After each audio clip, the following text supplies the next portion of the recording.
Welcome back. Tata Bharat को manufacturing king बनाने जा रहा है। ये वीडियो देखना बहुत जरूरी है। कई दिनों से न्यूज आ रही थी। उसका रीजन एक भी बता दूं, टाटा का और एक आईपीओ भी आया था तो टेक्नोलॉजी का, तो इसमें भी बहुत ही बड़े तौर पे उसमें सब लोगों ने इन्वेस्ट किया है और टाटा जो है अब ग्रुप कुछ और काम करना चाहता है। चलिए दोस्तों पहले वीडियो देखते हैं। बाकी रतन जी को आप तो अच्छे से जानते होंगे। ये ऐसा समझ सकते हैं कि ये कलयुग का दानवीर कर्ण, 21वीं सदी का दानवीर कर्ण मिस्टर रतन जमशेद जी टाटा जी। ठीक है, तो चलिए दोस्तों पहले वीडियो देखते हैं। अच्छी लगे तो लाइक और शेयर जरूर से कर दीजिएगा। और चैनल पर पहली बार है और सब्सक्राइब नहीं किया तो सब्सक्राइब जरूर से कर दीजिए और बेल आइकन भी दबा दीजिए, जिससे हमारे सारे वीडियो के नोटिफिकेशन मिले आपको सबसे पहले। चलिए स्टार्ट करते हैं। नमस्कार दोस्तों, स्वागत है आपका हिंदी नॉलेज शो में। तो दोस्तों, टाटा भारत को एक मैन्युफैक्चरिंग सुपर पावर बनाने की राह पर है। ऐसा मैं क्यों कह रहा हूं, आप ये खबर देख लीजिए, आपको खुद समझ में आ जाएगा। दरअसल जैसा कि आप स्क्रीन पर देख सकते हैं, रिपोर्ट निकलकर सामने ये आई है कि एप्पल ने अब प्लानिंग कर ली है कि वो चाइना से पूरी तरीके से शिफ्ट कर लेगा। और एप्पल की प्लानिंग ये है कि भारत के अंदर 1/4 आईफोन उसके बना करेंगे। मतलब अगर दुनिया में एप्पल 4 आईफोन बेचता है तो उसमें से एक भारत के अंदर मैन्युफैक्चर होगा, और ये बहुत ज्यादा बड़ी बात है। और ऐसा मैं क्यों कह रहा हूं, इसका कारण ये है कि हर साल एप्पल अब करीबन 100 मिलियन आईफोन बेचता है और आने वाले समय में एप्पल का अनुमान है कि ये करीबन 150 मिलियन के पार जाएगा। लेकिन अगर हम फिलहाल के आंकड़े को ले 100 मिलियन के, मतलब एप्पल भारत के अंदर हर साल करीबन 25 मिलियन आईफोन बनाना चाहता है। यानी कि हर साल 2.5 करोड़ आईफोन भारत से बनकर भारत में भी बिकेंगे और भारत से बाहर दुनिया के अलग अलग देशों में बेचे जाएंगे, जिनकी टोटल वैल्यू होगी $10 बिलियन से भी ज्यादा। लेकिन जितना ये कहने में आसान लग रहा है, देखने में आसान लग रहा है, एक्चुअल में उतना आसान है नहीं, क्योंकि एप्पल इस काम को आने वाले 2-2.5 सालों में करना चाहता है। अब आप खुद सोचिए कि 2.5 करोड़ आईफोन हर साल बनाना एक मेहनत टास्क होगा, और इसके लिए एप्पल को चाहिए मदद। एक ऐसा मैन्युफैक्चरर और ऐसा सप्लायर जो इतने मास लेवल पर काम कर चुका हो, जिसके पास एक्सपीरियंस हो, और भारत में ऐसा एक ही है, टाटा। दरअसल बताया जा रहा है कि एप्पल के इस टास्क में टाटा उसकी मदद करेगा, और टाटा ने इसकी शुरुआत कर भी दी है। हाल ही में टाटा ने भारत में अपनी 5वीं आईफोन बनाने वाली फैक्ट्री खोलने का अनाउंसमेंट कर दिया है, जो जल्द ही खुल जाएगी। और टाटा के पास 4 ऑलरेडी हैं, लेकिन ये इनफ नहीं होगी।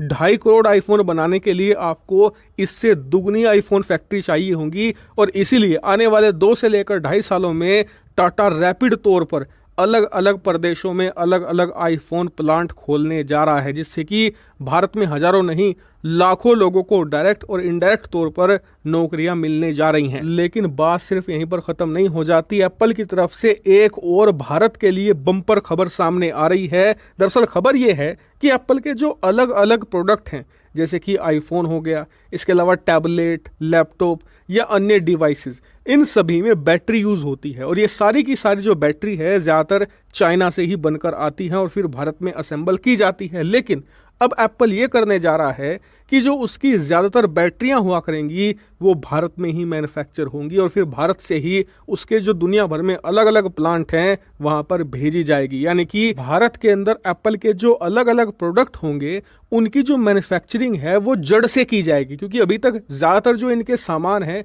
वो बाहर देशों से बनकर आते हैं और भारत में ही असेंबल करते हैं, उन्हें बस जोड़ते हैं। लेकिन अब हर एक चीज़ भारत में ही बनेगी, और बैटरी सबसे ज़्यादा क्रूशल इक्विपमेंट होता है किसी भी इलेक्ट्रॉनिक डिवाइस का। को बता दूं कि इसके लिए एप्पल ने ऑलरेडी जापान की कंपनी TDK कोऑपरेशन के साथ एग्रीमेंट कर लिया है। ये कंपनी भारत के अंदर मैन्युफैक्चरिंग प्लांट लगाएगी और फिर एप्पल को सप्लाई किया करेगी इन बैटरीज को, और फिर ये बैटरीज ना सिर्फ भारत में बनने वाले एप्पल के प्रोडक्ट में लगेगी, बल्कि यूरोप के अंदर या अमेरिका के अंदर जो इनकी फैक्ट्रीज हैं वहां पर भी भारत से ही बैटरी सप्लाई हुआ करेगी। और सबसे खास बात, ये काम अगले साल से शुरू हो जाएगा। दरअसल अगले साल जो एप्पल का आईफोन 16 आएगा, अभी 15 चल रहा है, जो 16 आएगा अगले साल, उसमें मेड इन इंडिया बैटरी लगी होगी। तो ये सबसे अच्छी न्यूज है दोस्तों। और वैसे भी एप्पल ने आईफोन 15 जो है उसका मैन्युफैक्चरिंग इंडिया में स्टार्ट कर दिया है, लेकिन अब ये और एक्सपांड कर रहा है, क्योंकि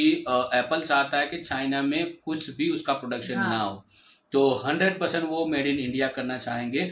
तो ये सबसे अच्छी न्यूज़ है। उससे दो फायदा तो आपको नज़र आ ही रहा है। उनमें से पहला फायदा है कि हमारे यहाँ रोजगार के लिए और नए नए तो मतलब जो है ऑप्शन होंगे। तब मिलेगा। और उसमें ऐसा नहीं है कि भाई सब लोग एजुकेटेड ही हो, उसमें सभी लोगों को मिलेगा। हाँ, सबकी जरूरत पड़ती है ना। हाँ, उसमें तो। सफाई कर्मी है, हाँ, उसके लेबर, अलावा हाँ। सिक्योरिटीज है, लेबर है, उसके अलावा बाकी जो इंजीनियर है, ये सब कुछ। और दूसरी अच्छी बात है कि अब उसमें जो बैटरी डाली जाती है, वो बैटरी अब तक तो फिलहाल तो चाइना से ही उसका माल जो है बन के आती थी, और यहाँ पर नहीं मैन्युफैक्चरिंग उसका मतलब असेंबल यहाँ पे किया जाता था इंडिया में। लेकिन अब उसके ऊपर भी भारत को निर्भर नहीं रहना पड़ेगा चाइना के। जापान की कंपनी आ रही तो बहुत ही अच्छी बात है, क्योंकि जापान की टेक्नोलॉजी तो सब लोग जानते ही है। तो ये थी न्यूज। बाकी दोस्तों दूसरी बात ये है कि आपने एक नंबर अप्रोक्स देख लिया कि करीबन 1/4 भाग जो है वो इंडिया में बनेगा।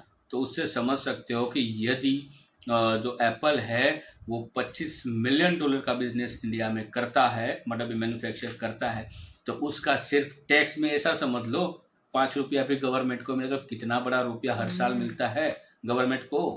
तो ये हमारे लिए बहुत ही अच्छी बात है। दूसरी बात ये है कि और भी जो कंपनी होगी वो इंटरेस्टेड होगी तो वो भी इंडिया में आएगी, तो हमारे यहाँ पे मैन्युफैक्चरिंग हब बहुत ही बड़ा होगा। और टेक्नोलॉजी के बारे में हमारे लोग सीखेंगे ताकि हमें किसी कंट्री के ऊपर निर्भर ना रहना पड़े। और एक अच्छी बात है, हमें तो इतने महंगे आईफोन एप्पल खरीदने पड़ते थे, एप्पल की प्रोडक्ट वो थोड़ी बहुत सस्ती हो ही जाएगी। अदरवाइज कई और कंट्री में बनता होता तो फिर मतलब 1.5 लाख का जो फ़ोन बाहर से हम मंगवाते थे वो अब इंडिया में करीबन 1.5 लाख के अलावा 1 लाख या 1.25 लाख तक हो जाएगा। इतने फर्क तो मैं मानता हूँ हो सकता है। तो ये सबसे अच्छी बात है। और भी जो कंपनियां हैं जो इंडिया के अंदर आ रही है, सबसे बड़ा प्रॉब्लम है चाइना। यही सबसे बड़ा प्रॉब्लम है। खास करके अमेरिका को अब बहुत विरोध है चाइना से। तो और भी आशा है कि और भी कंपनी जो अमेरिकन कंपनीज है जो पहले, हालांकि करीबन 30 या 35 कंपनी तो जब कोविड खत्म हो उसके बाद से ही वहाँ से निकल चुकी है अमेरिकन कंपनी, वो अब इंडिया की ओर आ रही है। तो उससे हमें 2-3 फायदे होंगे। ताइवान, भारत एंड जापान, ये तीन कंट्री जो है टेक्नोलॉजी के कंट्रीज हैं। तो तीनों कंट्री के रिलेशन अच्छे बनेंगे, ट्रेड अच्छे होंगे।